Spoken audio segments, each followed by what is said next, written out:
तुम तीनों बहनें अपनी बकवास बंद करो। अब हमारे पास पैसा आ गया है तो तुम तीनों पैसे के लालच में यहाँ आ गई। जब हम माँ बेटी दर दर भटक रहे थे तब तुम तीनों की ये हमदर्दी कहाँ थी? अरे माँ सुनो तो, अभी निकल जाओ यहाँ से वरना अच्छा नहीं होगा। राधा का पति बहुत अमीर था, इसीलिए उसे और उसकी 5 बेटियों को किसी चीज की कोई कमी नहीं होती थी। वो हर चीज अपनी मर्जी से करती थी। राधा भी अपनी बेटियों की परवरिश में कोई कमी नहीं रखती। राधा की 3 बेटियां बहुत ही घमंडी थी, जिन्हें अपने पैसे पर बहुत गुरूर था। लेकिन उसकी 2 बेटियां इससे बिल्कुल ही अलग थी। उन्हें पैसे के ना होने से कोई फर्क नहीं पड़ता था, क्योंकि वो हर काम बहुत सोच समझ कर करती। एक दिन जब 5 बहनें साथ बैठी थी तो नीलम कहती है, मैं क्या कह रही थी, मेरी एक दोस्त की शादी है तो मुझे शॉपिंग पर जाना है, तुम सभी चलो मेरे साथ। अरे नेकी और पूछ मैं तो हमेशा रेडी हूँ शॉपिंग पे जाने के लिए, बताओ कब जाना है? हाँ मुझे भी जाना है। कल जो मैं कपड़े लाई थी ना वो मैंने पहन लिए हैं, 1 बार 2 बार, अब और नहीं पहनना चाहती, कुछ और लेकर आना है। लेकिन नीलम, रीना, सोनम, अभी कुछ समय पहले ही तो तुम तीनों कपड़े लेकर आई थी, अब फिर से जा रही हो, और जो पहले के कपड़े हैं उन्हें कौन पहनेगा? हाँ सोनम, तुम ये बताओ, एक दिन पहने हुए कपड़े क्या दोबारा नहीं पहने जाते? तुम्हें मेरे कपड़ों से क्या परेशानी है?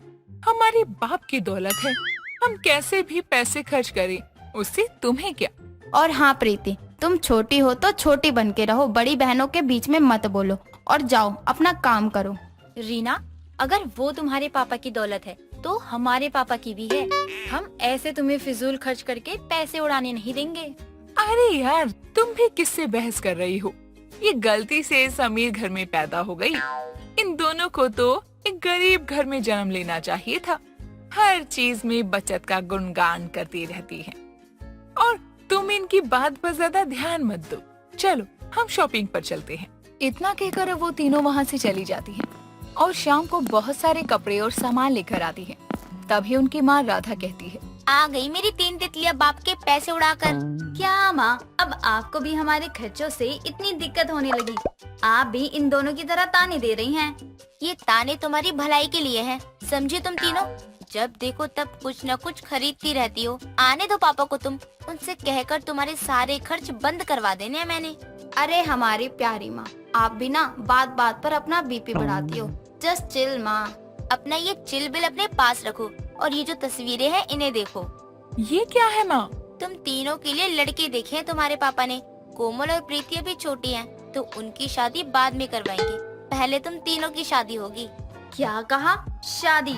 माँ, आपने हमसे पूछे बिना ही शादी के बारे में बात कर ली। हमें अभी शादी नहीं करनी है। हाँ माँ, मुझे नहीं करनी शादी। तुम्हारे हाँ ना करने से कुछ नहीं होता। शादी वही होगी जहाँ मैं और तुम्हारे पापा चाहेंगे, बस। इतना कहकर अब राधा वहाँ से चली जाती है और तीनों आपस में बातें करती हुई कहती है, माँ क्या सोचती है? वो चाहेगी तो हम वहीं शादी करेंगे? कभी नहीं, मैं तो उससे ही शादी करूँगी जिसे मैं पसंद करूँ। हाँ, मैं भी यही चाहती हूँ, जिससे मैं प्यार करती हूँ उससे ही शादी करूँगी, बस। ये आप सब क्या कह रही हो? माँ ने अगर आपके लिए लड़के देखे तो कुछ सोच कर ही देखे होंगे। अगर आप सब शादी करने के लिए मना करेंगी तो उन्हें बहुत बुरा लगेगा। तू चुप कर, हम कोई सामान नहीं है जिसे जब चाहे किसी ने भी उठाकर दे दिया। हम अपनी मर्जी से ही शादी करेंगे, बस। इतना कहकर वो तीनों वहाँ से अपने कमरे में चली जाती है और एक दिन तीनों ही अपनी पसंद के 3 अमीर लड़कों से शादी करके आ जाती हैं। पहले तो राधा और उसके पति को बहुत बुरा लगता है ये देखकर कि लेकिन अमीर होने की वजह से वो उन तीनों को माफ कर देते हैं और तीनों अपनी ससुराल चली जाती हैं। लेकिन अब यहाँ राधा की 2 बेटियां कोमल और प्रीति ही बची थी और राधा उनकी भी शादी के लिए लड़के देख रही थी। इसी बीच एक दिन अचानक राधा का पति आत्महत्या कर लेता है, जिससे सभी हैरान थे। उसके मरने के 2 दिन बाद राधा के घर एक वकील आता है और कुछ लोग आते हैं जो कि उससे कहते हैं, मैडम जी, ये घर आपको खाली करना पड़ेगा। क्या कहा? घर खाली करना पड़ेगा? लेकिन क्यों? हम अपना घर खाली क्यों करेंगे? माफ कीजिए, पर अब ये घर आपका नहीं है, इनका है। आपके पति ने इनसे कर्जा लिया था और वो कर्जा दे नहीं पाए, तो सरकारी तौर पर अब ये घर इनका हो गया है, तो आपको ये घर खाली करना होगा। हे भगवान, क्या हो गया? अब मैं क्या करूं? हम कहाँ जाएंगे? अब इस दुनिया में उनके अलावा कोई भी नहीं है हमारा, और बस यही एक घर था रहने के लिए। अब कहाँ जाऊं? ऊपर से 2 जवान बेटियां लेकर। सुनिए वकील साहब, हम एक एक करके आपका सारा कर्ज दे देंगे। आप हमें घर से मत निकालो। सॉरी, हम इसमें कुछ नहीं कर सकते। आपको ये घर छोड़कर जाना ही होगा। अगर आप ऐसा नहीं करती हैं तो आपको इस घर से बाहर भी कर सकते हैं हम। अच्छा होगा आप खुद ही चली जाएं। अब राधा और उसकी दोनों बेटियों के पास उस घर को चुपचाप छोड़कर जाने के अलावा कोई रास्ता नहीं था, इसीलिए वो वहाँ से खाली हाथ निकल जाती है। जैसे तैसे अपनी बड़ी बेटी, जो कि अमीर घर में थी, उससे मदद मांगने जाते हैं तो नीलम कहती है, माँ, आप तीनों यहाँ अचानक, क्या बात है? बेटी, तेरे पापा ने कर्जे में हमारा सब कुछ गिरवी रख दिया और हमारा सब घर जायदाद सब कुछ चला गया। हम रोड पर आ गए बेटी। यार, ये तो बहुत बड़ी प्रॉब्लम हो गई। कहीं ऐसा तो नहीं सब कुछ जानने के बाद माँ कहेगी कि वो यहाँ ही रहना चाहती हैं, वो भी इन दोनों के साथ? नहीं नहीं, मैं ऐसा नहीं होने दूंगी। अगर ये यहाँ रुक गई तो मेरा खर्चा और बढ़ जाएगा। कुछ बहाना करके इन तीनों को यहाँ से भगा देती हूँ। क्या हुआ बेटी, किस सोच में पड़ गई? माँ, वो बात ये है ना कि मेरे घर में अभी जगह नहीं है। मेरी सास के कुछ रिश्तेदार आए हुए हैं और सभी कमरे भरे हैं, तो अब बाकी की 2 बहनों के घर जाकर रह लीजिए। और हाँ, ये लीजिए 100 रुपए किराए में काम आएंगे। चलती हूँ माँ, मुझे काम है। इतना कहकर नीलम वहाँ से चली जाती है, जिसके बाद राधा अपनी दोनों बेटियों को लेकर निराश वहाँ से चली जाती है और अपनी बाकी की 2 बेटियों के घर जाती है। और उसकी बाकी की 2 बेटियां भी उसे ऐसे ही बहाना करके घर से जाने को कहती हैं। और तीनों माँ बेटी मायूस होकर सड़क के किनारे बैठ जाती हैं और राधा कहती है, जिन बेटियों की हर ख्वाहिश पूरी करने के लिए हमने कोई कसर नहीं छोड़ी, आज वो हमें कहीं का नहीं समझ रही हैं। अब तो मुझे जिंदगी से भी नफरत हो रही है। माँ, ऐसा मत कहिए। अभी आपकी 2 बेटियां हैं। हम दोनों काम करके वापस अपना घर हासिल करेंगे और पापा का सारा कर्जा भी उतारेंगे। हाँ माँ, प्रीति सही कह रही है। हम हैं अभी आपके साथ, आप चिंता मत कीजिए। इतना कहकर अब कोमल और प्रीति अपनी माँ के साथ वहाँ से काम की तलाश में निकल जाती हैं। कुछ दूर चलने के बाद राधा को अपने पति की कंपनी में काम करने वाले एक आदमी से मिलना होता है, जो राधा के पति का अच्छा दोस्त था। वो उन तीनों को अपने साथ ले जाता है और उसकी दोनों बेटियों को अपने ही एक छोटी सी कंपनी में काम दे देता है। कुछ समय काम करने के बाद उन तीनों माँ बेटियों की आर्थिक स्थिति ठीक होने लगती है। ऐसे ही 3 साल गुजर जाते हैं और अब दोनों बहनों ने वापस अपने पापा का सारा कर्ज चुका दिया था और अब वो पहले से भी ज्यादा अमीर हो गई थी। ये बात जब उनकी तीनों अमीर बहनों को पता चलती है तो वो अपनी माँ और दोनों बहनों से मिलने के लिए उनके घर जाती हैं और कहती हैं, माँ, 3 सालों में इतना कुछ हो गया, आपने हम तीनों को कुछ भी नहीं बताया। ये तो आपकी गलत बातें हैं, आपको हमें बताना चाहिए था ना। हम भी आपकी थोड़ी सी मदद कर देते। आप देखो, आप अकेले हो, आपके साथ इतना कुछ हो गया और आपने हमें बताया भी नहीं। अरे भगवान का शुक्र है कि पापा का सारा कर्जा उतर गया। मेरी प्यारी माँ ने कितनी सारी तकलीफ देखी होंगी और मेरी दोनों बहनें कितनी मेहनती हैं। तुम तीनों बहनें अपनी बकवास बंद करो। अब हमारे पास पैसा आ गया है तो तुम तीनों पैसे के लालच में यहाँ आ गई। जब हम माँ बेटी दर दर भटक रहे थे तब तुम तीनों की ये हमदर्दी कहाँ थी? अरे माँ, सुनो तो। अभी निकल जाओ यहाँ से, वरना अच्छा नहीं होगा। इतना कहकर अब यहाँ से राधा अपनी तीनों बेटियों को भगा देती है और अपनी 2 बेटियों के साथ एक सुकून का जीवन जीती है। टोक्यो ओलंपिक्स 2021 में हैवी वेट लिफ्टिंग में जिन देशों का प्रदर्शन और योगदान सराहनीय है, उनके नाम लेते हुए एक एक करके रेफरी उन्हें सम्मानित करने के लिए स्टेज पर बुलाते हैं। 49 केजी में तीसरे पायदान पर कांस्य पदक जीतने वाली इंडोनेशिया की डब्ल्यूएसा है। जोरदार तालियों से इनका स्वागत करते हुए हम इनका अभिनंदन करते हैं। डब्ल्यूएसा स्टेज पर आती है।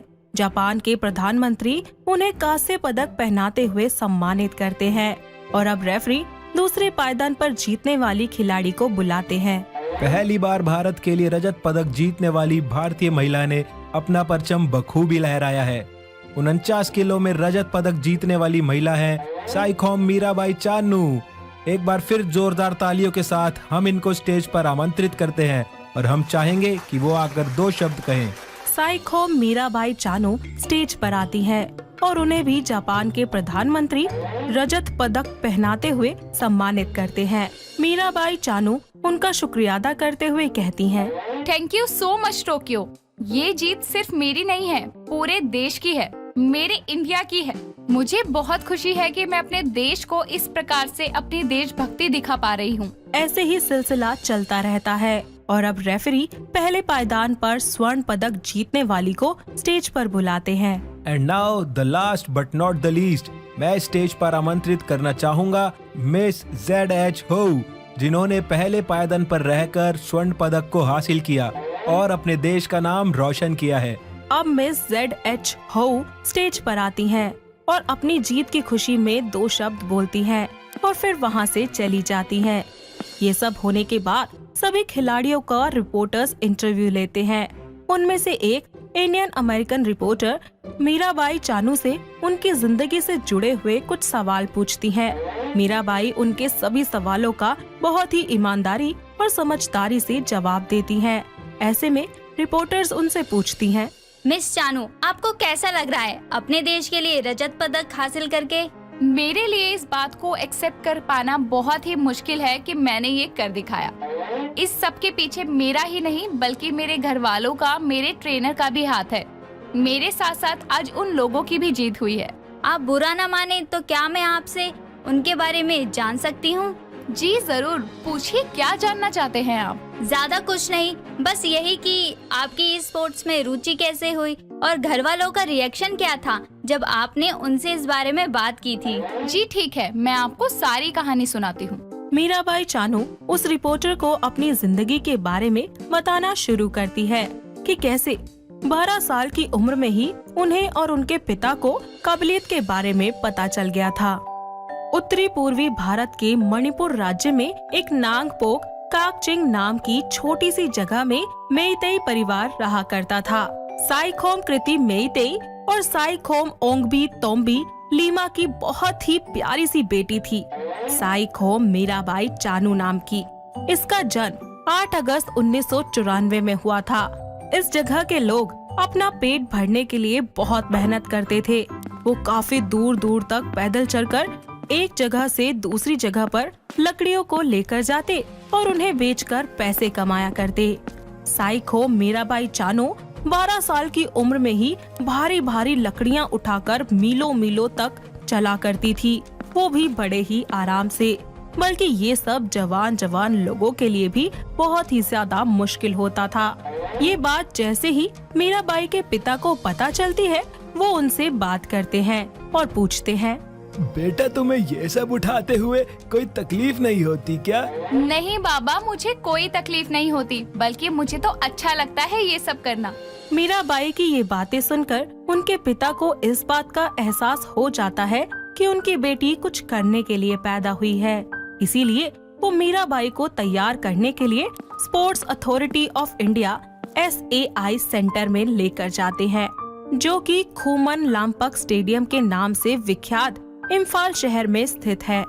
मीराबाई को SAI में उनके पिताजी आर्चरी के लिए लेकर गए थे, लेकिन आर्चरी में सफलता ना मिलने के कारण मीराबाई SAI छोड़कर वापस अपने घर चली जाती हैं और अपने कमरे में बैठकर सोचती है, मैं आर्चरी के लिए बनी ही नहीं हूँ, तो मैं उसमें सफलता कैसे हासिल कर सकती हूँ जब मुझे लिफ्टिंग करना अच्छा लगता है। इसके बाद वो इंटरनेट की मदद से कुंजा रानी देवी की कुछ क्लिप्स देखती है, जिन्होंने 2006 कॉमनवेल्थ गेम्स में वेट लिफ्टिंग की श्रेणी में गोल्ड मेडल जीता था। उनके बारे में जानने और समझने के बाद मीराबाई एक बार फिर से SAI में वापस जाती हैं और इस बार वो वेट लिफ्टिंग में अपनी किस्मत को ट्राई करती हैं। वहां जाकर मीराबाई की मुलाकात अनीता चानू से होती है, जिन्होंने 1990 बेजिंग एशियन गेम्स में मुकाबला लड़ा था। अनीता चानू के सेंटर में 4 साल तक मीराबाई ने ट्रेनिंग की। ट्रेनिंग के दौरान मीराबाई को घर से लेकर अपने सेंटर तक के दरमियान 20 किलोमीटर का कठिन सफर पैदल तय करना पड़ता था। अगर कभी किस्मत अच्छी होती थी तो वो तुक-तुक पर, तो कभी साइकिल पर, नहीं तो ट्रक के पीछे लटककर अपने सेंटर जाया करती थी। उन रास्तों में भी कभी उन्हें भूसे भरे खेतों से गुजरना पड़ता था तो कभी मछलियों के फार्म से। मीराबाई को ट्रेनिंग पर जाते हुए कुछ ही समय हुआ था कि उनके पिता ने उन्हें जाने से मना कर दिया, क्योंकि वो एक PWD के दफ्तर में छोटी सी पोस्ट पर काम करने वाले एक मामूली से कर्मचारी थे, जिनके ऊपर मीराबाई के अलावा उनकी 6 और औलादों की जिम्मेदारी थी, जिसके कारण उन्हें मीराबाई को ट्रेनिंग सेंटर में जाने से मना करना पड़ा। ये बात अनीता चानू को बिल्कुल भी अच्छी नहीं लगती, इसीलिए वो खुद मीराबाई के घर आकर उनके पिता से बात करती हैं। देखिए सर, मीराबाई में जो स्किल है, टैलेंट है, उसे आप ऐसे घर में कैद करके नहीं रख सकते। मैं जानता हूँ, पर मैं क्या करूँ, मैं बहुत मजबूर हूँ। आप मेरे घर की हालत देख ही सकती हैं। मैं इतने पैसे नहीं कमाता कि 9 लोगों का पेट भर सकूं। मैं समझ सकती हूँ आपकी बात।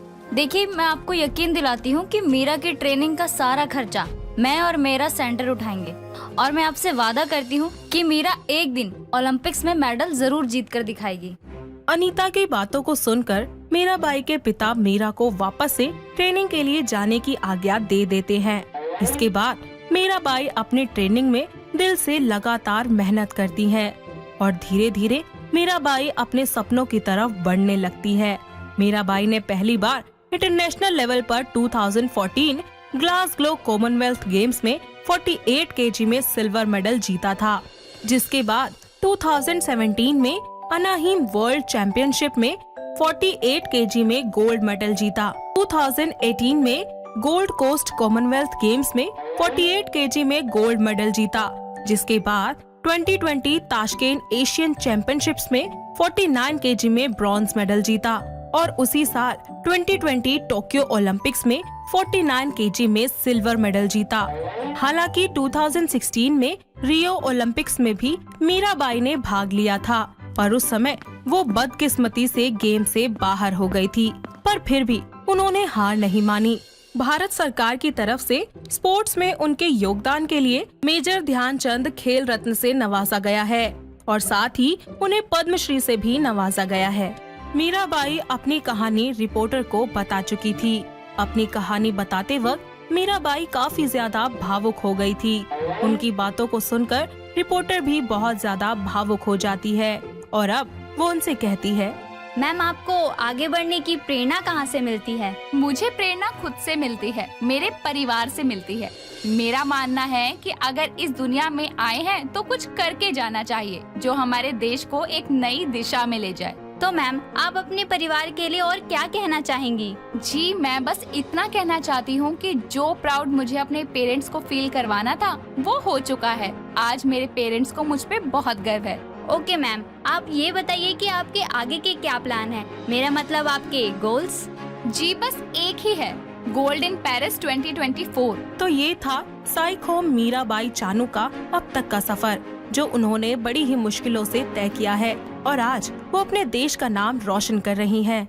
रिवाना रोड पर खड़ी होकर अपने पति विकी का इंतजार कर रही होती है और आधे घंटे के बाद उसे फोन करके बोलती है, विकी, आप कहाँ रह गए? मैं कब से आपका वेट कर रही हूँ।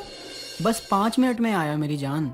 इतना बोलकर विकी फोन रख देता है और कुछ ही देर के बाद रिवाना के पास पहुँचता है, पर रिवाना वहाँ पर नहीं होती, जिसे देखकर विकी उसे फोन करके उसे बोलता है, यार तुम कहाँ हो? आपके पीछे। विकी फोन रख देता है और पीछे मुड़कर रिवाना को देखता है, साथ ही उसके पास जाकर उससे माफी मांगते हुए बोलता है, सॉरी जान। देखो, अब तुम्हारे सॉरी बोलने से ना कुछ नहीं होगा। मुझे बहुत अच्छे से पता है कि तुम जानबूझकर लेट आई हो। यार मैं जानबूझकर क्यों लेट आऊंगा? मेरी बाइक खराब हो गई थी सच में।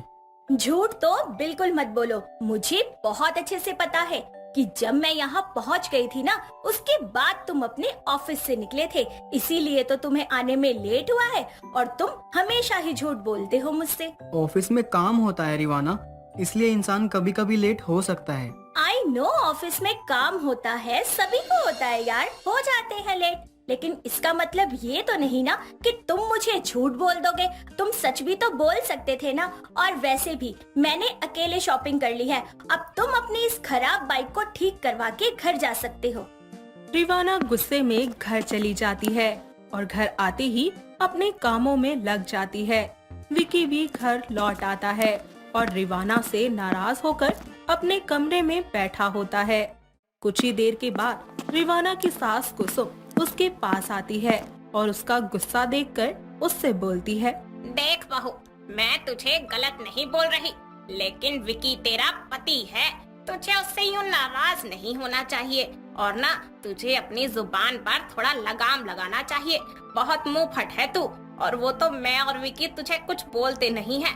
माँ जी, मैं आपसे एक बात कह देती हूँ कि सच्चाई का सामना करना जितनी जल्दी सीख जाओगी ना, वो उतना ही अच्छा होगा आपके लिए। अरे अगर वो मुझे सच बोल देते कि मैं लेट हो जाऊंगा, तो मैं ऐसे सुनसान रास्ते पर रात में अकेली नहीं खड़ी रहती। अरे पत्नी हूँ ना मैं उनकी, उनके भी तो कुछ फर्ज बनते हैं ना मेरे लिए। उसकी बातें सुनकर कुसुम बिना कुछ बोले ही वहाँ से चली जाती है।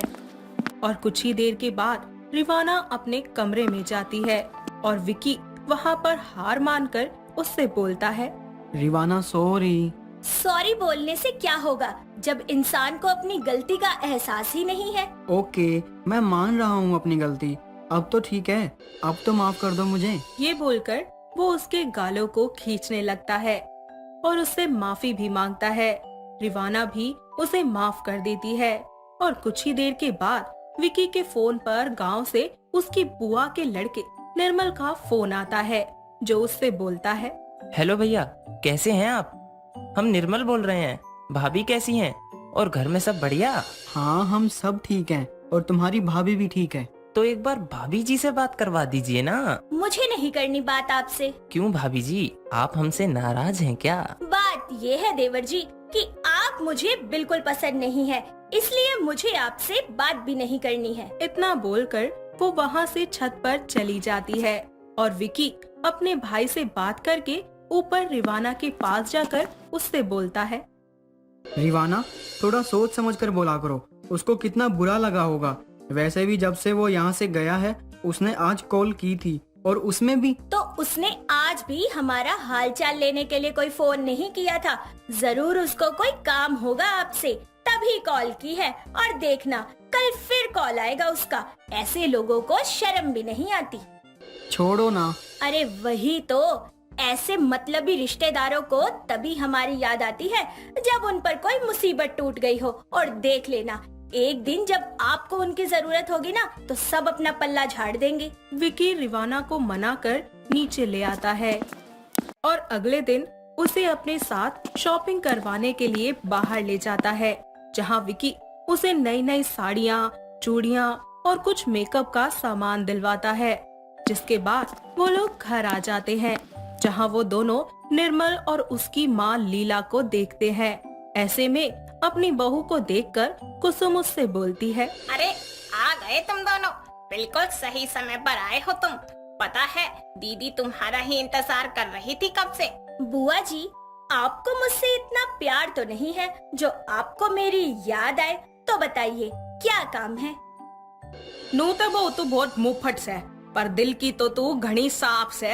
जहाँ ताई तेरी बात का बुरा को नहीं लगता। कुछ ही देर के बाद रिवाना ना चाहते हुए भी उनके लिए कुछ खाने को ले आती है और सब एक बार फिर से एक साथ मिलकर बातें करने लगते हैं। थोड़ी ही देर के बाद लीला रिवाना से बोलती है, अरे रिवाना बहू, मैं क्या कहूँ थी, तेरी बेबे भी तक कितनी प्यारी से, कितनी सुतरी से वा। क्यों ना तेरी बेबे का रिश्ता मेरे छोरे निर्मल गेला हो जावे। कितना बढ़िया होगा ना, तू और तेरी बेबे एक के घर में कदे भी मिल सको हो। पर मुझे निर्मल पसंद नहीं है अपनी बहन के लिए, तो आप यहाँ से जा सकते हैं। देखा विकी जी, मैंने कहा था ना आपको कि ये लोग बस अपने मतलब के लिए हमें याद करते हैं, तभी तो हमारा हालचाल ले रहे थे। रिवाना की बात सुनकर निर्मल और लीला दोनों तिलमिलाकर वहाँ से चले जाते हैं। ऐसे ही कुछ दिन बीत जाते हैं और कुछ दिनों के बाद रिवाना की ननंद उषा उनके घर आती है और आए दिन अपनी भाभी से नई नई फरमाइशें करती है। तो कभी वो अपने लिए अपने भाई से बोलकर बाहर से खाना ऑर्डर करवाती, तो कभी फिजूल की शॉपिंग करके अपनी माँ के पैसे उड़ाया करती। ऐसे ही एक दिन रिवाना की तबीयत कुछ ठीक नहीं होती, पर फिर भी उषा के कहने पर वो उसके लिए खाना बना रही होती है। तो वहीं उषा अपनी माँ कुसुम के पास बैठकर अपने ससुराल वालों की बुराई कर रही होती है कि तभी वहाँ रिवाना आती है और उषा से बोलती है, दीदी, मैं काफी देर से सुन रही हूँ, आप जैसे बता रही हैं कि आपकी ननद काम नहीं करती, सारा दिन खाट तोड़ती है, तो आपकी जानकारी के लिए एक बात बता दूं कि आप भी बिल्कुल वैसी ही हैं जैसी आपकी ननद है। भाभी, वो मेरी नंद है, आपको क्या पता वो वहाँ आ रखी है, तभी तो मैं यहाँ आई हूँ। सच में माँ, मैं अपनी ननद से ना बहुत परेशान हो जाती हूँ। एक काम नहीं करती, ऊपर से रौब तो ऐसे जमाती है जैसे यहाँ की राजकुमारी हो। ऐसे तो दीदी, जब आप यहाँ आती हैं तो मुझे भी अपने मायके चले जाना चाहिए। बहू, माना कि तुम मुंहफट है और तेरे दिल में जो आता है तुम वो बोल देती है, लेकिन तुम मेरी बेटी से ऐसे बात करे ना, मुझे जरा भी पसंद नहीं है। माँ जी, मैं जो कुछ भी बोल रही हूँ वो दीदी के भले के लिए बोल रही हूँ। मैं जानती हूँ कि मैं मुंहफट हूँ, लेकिन मैंने जो भी कहा है वो सबके भले के लिए बोला है। अपनी बहू की ये बात सुनकर उसको अपनी ननद लीला की याद आती है कि वो उनके घर पर सिर्फ और सिर्फ अपने मतलब के लिए ही आई थी। साथ ही उसे ये भी याद आता है कि किस तरीके से उसने उसके बेटे को गैर जिम्मेदार से जिम्मेदार बनाया। ये सब कुछ सोचकर कुसुम अपनी बेटी से बोलती है, तू सही कह रही है बहू। उषा बेटा, तुझे अपनी भाभी से कुछ सीखना चाहिए। तेरी ननद वहाँ तेरे ससुराल में तुझसे मिलने आई है, तुझे वहाँ होना चाहिए और तू यहाँ आ गई। दीदी, आप यहाँ मेरे से मिलने आई है ना? अगर मैं ही यहाँ से चली जाऊँ तो आपको कैसा लगेगा? अपनी भाभी की बातें सुनकर उषा को अपनी गलती का एहसास होता है और वो उन सभी से माफी मांगकर अपने ससुराल वापस लौट जाती है। जिसके बाद रवीना अपने पति और अपनी सास के साथ खुशी खुशी रहने लगती है। एक दिन रानी के पिता की अचानक से तबीयत खराब हो जाती है, जिसके कारण रानी को दुकान संभालने के लिए जाना पड़ता है। उसी दिन मुन्ना नाम का गुंडा मार्केट में सबसे हफ्ता मांगने के लिए आ जाता है। सभी दुकान वाले उसे पैसे दे रहे होते हैं। सबसे हफ्ता मांगने के बाद मुन्ना रानी की दुकान के पास पहुंचता है और उसके पास जाकर वो बोलता है, मेरा हफ्ता कहाँ है? जी मुझे नहीं पता, आप किस बारे में बात कर रहे हैं? यहाँ एक बुड्ढा आया करता था, वो कहाँ है आज? वो मेरे बाबा, उनकी तबीयत ठीक नहीं है, इसीलिए उनकी जगह आज मैं आई हूँ। अबे चलना, अपन को उससे कोई मतलब नहीं है, अपन को अपना हफ्ता मांगता क्या? रानी अपनी दुकान के गल्ले में छानबीन करती है, लेकिन उसे सिर्फ और सिर्फ 300 रुपए ही मिलते हैं। रानी उन पैसों को मुन्ना को देने लगती है। 300 रुपए देखकर मुन्ना को बहुत गुस्सा आ जाता है। मुन्ना वो पैसे रानी के मुंह पर मारता है और उससे बोलता है, अरे मुन्ना नाम है मेरा, मुन्ना मेरे साथ मजाक कर रही है, 300 रुपए दे रही है मुझे। जी देखिए, मुझे नहीं पता कि बाबा आपको कितने पैसे देते थे, अभी मेरे पास बस यही पैसे हैं। अबे 1500 रुपए देता है तेरा बाप और तू मुझे 300 रुपए पकड़ा रही है। रानी बहुत डर जाती है और सोचने लगती है, हे भगवान, अब मैं क्या करूं? इनको देने के लिए मेरे पास और पैसे नहीं हैं। अगर मैं किसी से मदद भी मांगना चाहूं तो वो भी नामुमकिन है मेरे लिए। फिर रानी अपने हाथों में सोने की चूड़ियों को देखती है और डरते हुए मुन्ना से कहती है, देखिए, मेरे पास पैसे तो नहीं है, लेकिन आप मेरी इन चूड़ियों को ले जा सकते हैं, शायद इनसे आपका काम बन जाए। ला दे, तू ये चूड़ियाँ ही दे दे, वैसे भी तू क्या करेगी सोने की चीजें पहनकर।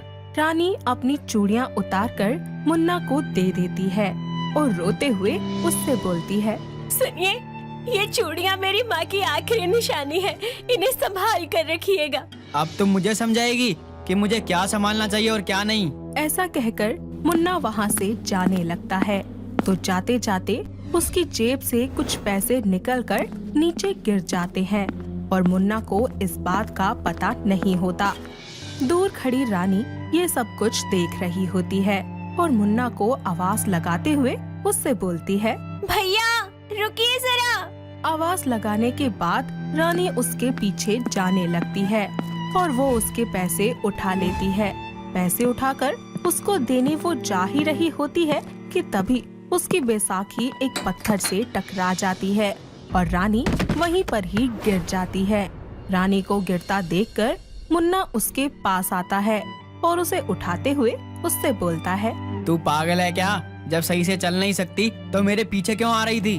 वो आपकी जेब में से पर्स निकलकर गिर गया था, वही लौटाने आपके पास आ रही थी। मुन्ना रानी की बात सुनकर बहुत ही बुरा फील करता है और खुद से कहता है, मैंने इसको इतना जलील किया और इसकी चूड़ियां तक ले ली, फिर भी ये मेरे पैसे लौटाने मेरे पीछे चली आई। मुझे तो यकीन ही नहीं आ रहा कि दुनिया में ऐसी लड़कियां भी हो सकती हैं। तुम्हें अगर दिख रहा था कि मेरे पैसे गिर गए हैं तो तुम उन्हें चुपचाप अपने पास रख लेती। अरे मुझे देने की क्या जरूरत थी? जरूरत थी क्योंकि आप ऐसे सबसे मांग मांग कर पैसे इकट्ठे कर रहे थे, तो मुझसे ज्यादा तो जरूरत आपको होगी ना पैसों की। इसीलिए मैंने बस आपको अपना समझकर अपना कर्तव्य पूरा किया। ठीक है भैया?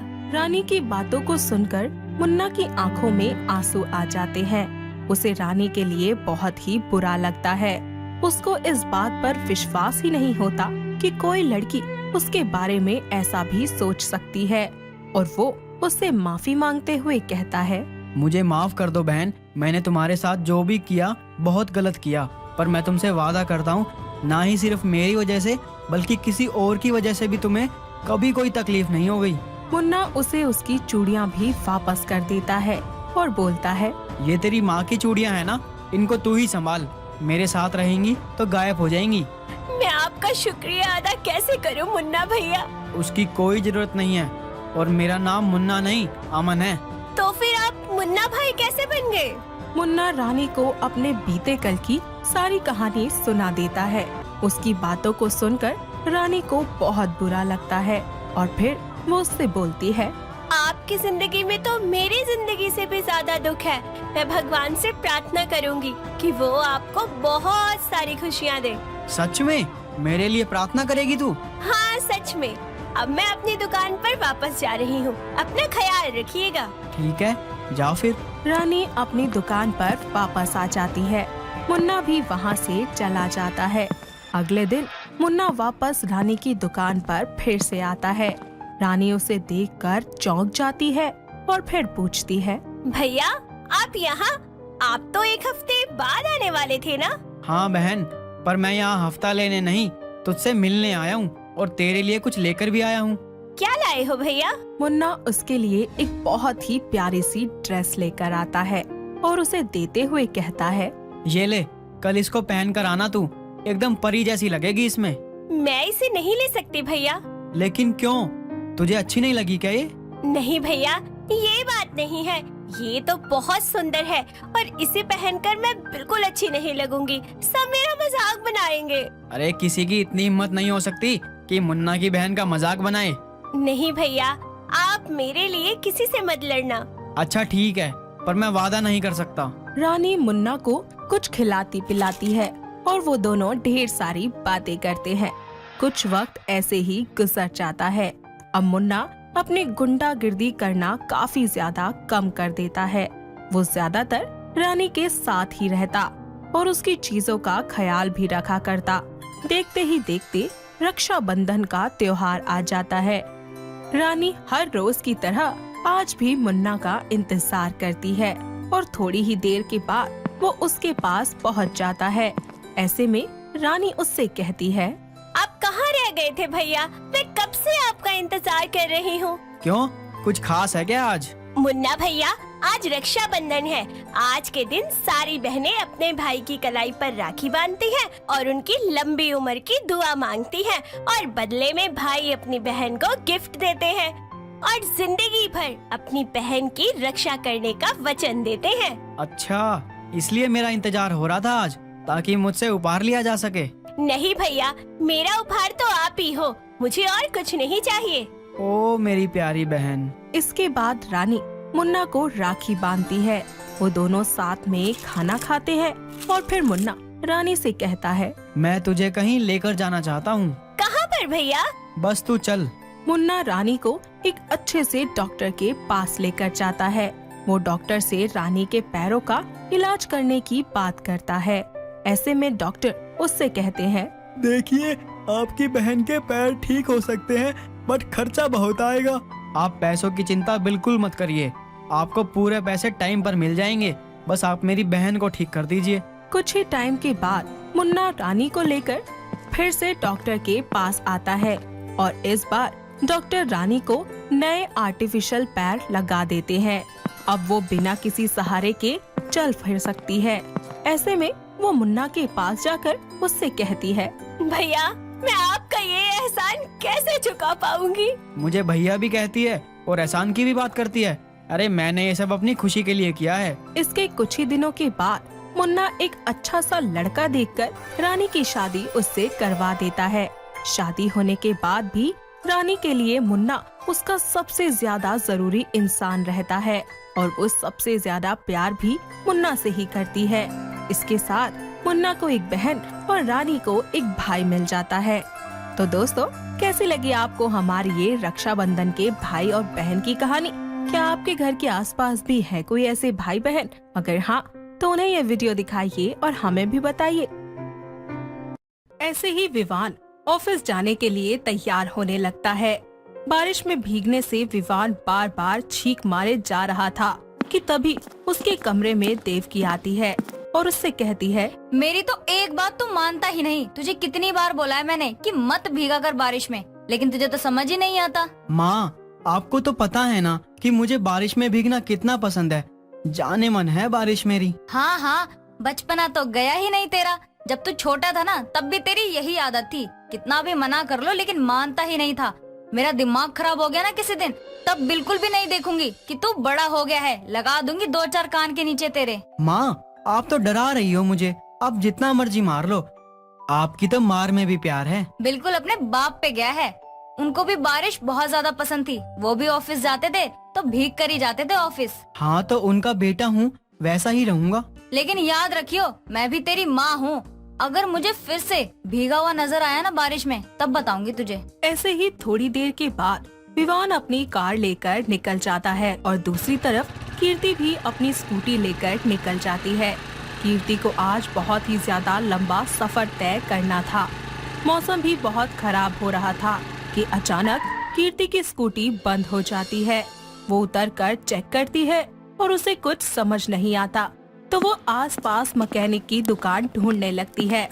मगर आसपास ना होने की वजह से उसको स्कूटी खुद हाथ से चलाकर आगे तक जाना पड़ता है। उसको आगे जाकर एक मैकेनिक की दुकान दिखाई देती है। मैकेनिक कीर्ति की स्कूटी को चेक करता है और फिर उससे कहता है, मैडम, टाइम लगेगा इसमें तो। ठीक है भैया। तभी जोर से हवाएं चलने लगती हैं और बादल गरजते हैं। साथ ही टिप टिप बारिश भी शुरू हो जाती है। कीर्ति आसमान की तरफ देखकर बुरा सा मुंह बनाती है।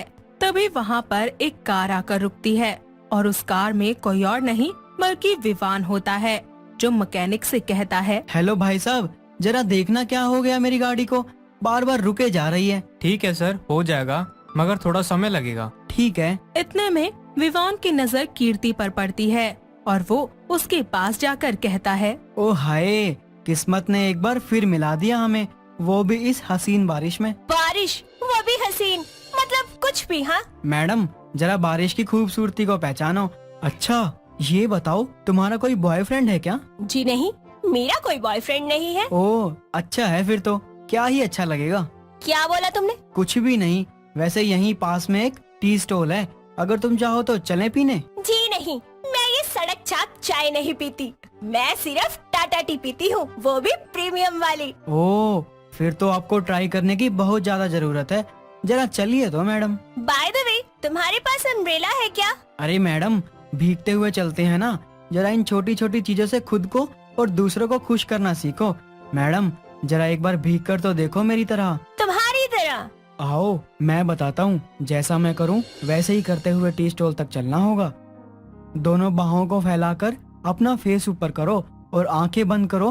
5 मिनट ऐसे ही करते रहो। दोनों बारिश में भीगते हुए अपने दोनों बाहों को फैलाकर आंखें बंद करके ऊपर फेस करते हैं और 5 मिनट के बाद विवान कहता है। ओ मैडम, आंखें खोलो, अब चलो मेरे साथ। दोनों एक दूसरे से बातें करते करते टी स्टॉल तक आ जाते हैं और विवान चाय वाले से कहता है, मस्त बढ़िया सी 2 चाय बनाना। थोड़ी ही देर में चाय वाला उन दोनों के लिए चाय लेकर आता है। दोनों चाय पीते हैं। तभी चाय पीते ही कीर्ति विवान से बोलती है, वाओ, इस सड़क छाप चाय में तो गजब का टेस्ट है। कहा था ना कि छोटी छोटी चीजों में बहुत बड़ी खुशी छुपी होती है। वैसे तुम्हारा नाम क्या है? कीर्ति। और तुम? मैं विवान। तुम्हें पता है विवान, मैं हमेशा अपने काम में इतना बिजी रहती थी कि कभी बाहर की दुनिया को देखा ही नहीं कि इस दुनिया में भी कितनी खूबसूरत खूबसूरत चीजें हैं जिनसे हमें खुशी मिल सकती है। आज पहली बार तुमने मुझे इसका एहसास करवाया है। ओह चलो, ये तो अच्छा लगा सुनकर। लो, बारिश भी रुक गई। वैसे तुमने कभी ऐसे मौसम में भुट्टे खाए हैं? कभी ट्राई नहीं किया। तो ट्राई कर लो। वो देखो, उस सड़क पर भुट्टे भुने जा रहे हैं। यार बोला ना, मैं ऐसी सड़क छाप चीजें नहीं खाती। अरे यार, ट्राई तो करो ना, अच्छा लगे तो कहना। विवान के कहने पर कीर्ति भुट्टा खाने के लिए तैयार हो जाती है। दोनों मिलकर भुट्टे खाने लगते हैं और साथ ही बातें भी करते हैं।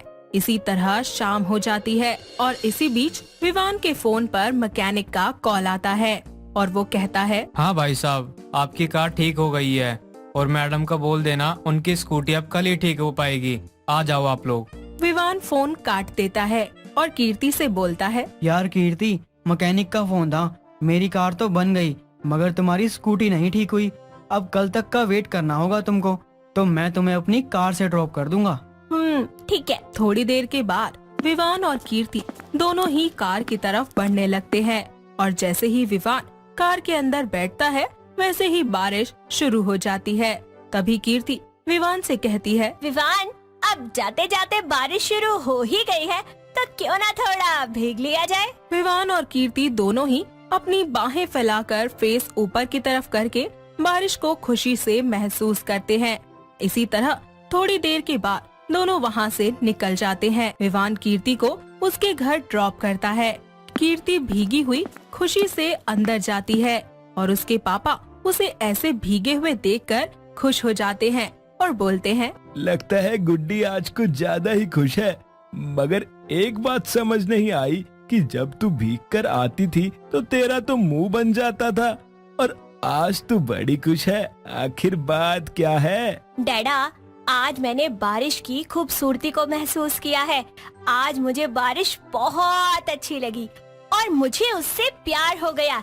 ऐसा लग रहा है जैसे ये बार बार मुझे यही बताने के लिए आ रही थी कि मुझे भी पहचानो, मैं तुम्हारी जिंदगी का बहुत इम्पोर्टेंट हिस्सा हूँ। इतना बोलकर कीर्ति छत पर चली जाती है और खुद से कहती है, आखिर इतनी भी बुरी नहीं है ये बारिश। ये मिट्टी की खुशबू, ये टिप टिप बूंदे, ये खुला आसमान बहुत खूबसूरत है। कीर्ति आंखें बंद करके बारिश का मजा ले रही होती है कि उसकी आंखों में विवान के साथ बिताए हुए सारे पल उसे याद आने लगते हैं। तभी उसके पापा उसे आवाज लगाकर कहते हैं, गुड्डी नीचे आ जा। हाँ हाँ डैडा, आ रही हूँ।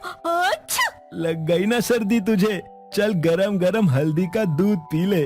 आ गई, बस चेंज कर लूं। कीर्ति कपड़े बदलकर गरम गरम हल्दी वाला दूध पीने लगती है और अपने पापा से कहती है, पता है डैडा, आज मैंने सड़क छाप चाय पी और फिर भुट्टे भी खाए और बारिश को बहुत अच्छे से महसूस किया और बहुत बहुत बहुत सारा एंजॉय किया। सच में आज मुझे बहुत अच्छा लग रहा है। पहली बार किसी ने मुझे एहसास करवाया है कि खुशियाँ हमारे आसपास ही छुपी होती हैं, बस उन्हें तलाशने भर की देर है। कहीं तुझे किसी से प्यार तो नहीं हो गया या फिर बारिश से? पापा की ये बात सुनकर कीर्ति शांत हो जाती है और सोच में पड़ जाती है। तो वहीं दूसरी तरफ विवान भी कीर्ति के साथ बिताए हुए वक्त को याद करता है और खुश होता है।